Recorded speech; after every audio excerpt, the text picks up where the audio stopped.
ఓ భారతమా, నిన్ను సువర్ణభూమి అని పిలిచిన రోజులున్నాయి. నీ నేలపై పండిన మసాలాల వాసన సముద్రాలు దాటి ప్రపంచాన్ని చేరేది. నీ వస్త్రాల మృదుత్వం యూరప్ రాజమహళ్లలో గర్వంగా మెరిసేది. నీ వజ్రాలు, నీ బంగారం, నీ జ్ఞానం ఇవన్నీ కలిసి నిన్ను ప్రపంచంలో అత్యంత సంపన్నమైన దేశంగా నిలబెట్టాయి. కానీ అప్పట్లో యూరప్ దేశాలు చడిలో వణికేవి, ఆర్థికంగా బలహీనంగా ఉండేవి. వాళ్ళు ఒక ప్రశ్న అడిగారు, ఆ సంపద ఉన్న దేశం ఎక్కడుంది? అప్పుడు సముద్రాలను దాటి ప్రయాణాలు మొదలయ్యాయి. 1498 సంవత్సరం ఒక నౌక నీ తీరాన్ని తాకింది, వాస్కోడగామా.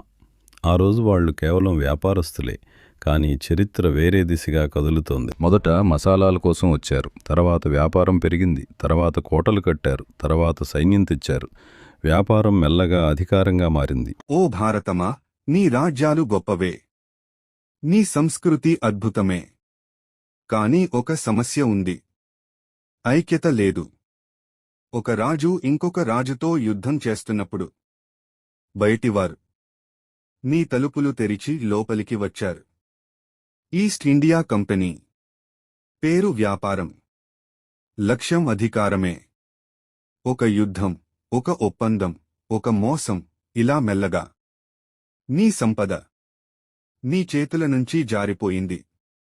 ఒకప్పుడు ప్రపంచాన్ని ఆకట్టుకున్న దేశం తన సంపద కోల్పోయింది. కానీ కథ ఇక్కడ ముగియలేదు. నీ నేలపై మరొక అగ్ని మెల్లగా వెలిగింది. స్వాతంత్ర్యపు అగ్ని. ఆ అగ్ని ఎలా జ్వాలగా మారింది? ఎవరు ఆ పోరాటానికి నాయకత్వం వహించారు? ఎలా ఒక దేశం మళ్లీ నిలబడింది? అది మన తదుపరి భాగంలో. చరిత్రలో దాగిన నిజాలు తెలుసుకోవాలంటే ఈ ప్రయాణంలో నాతో ఉండండి. మనాలో ఓకడుని సబ్స్క్రైబ్ చేయండి. ఈ వీడియో మీకు నచ్చితే షేర్ చేయండి. మీ అభిప్రాయం కామెంట్లో చెప్పండి. ఎందుకంటే చరిత్రను తెలుసుకున్నవారే భవిష్యత్తును నిర్మించగలరు.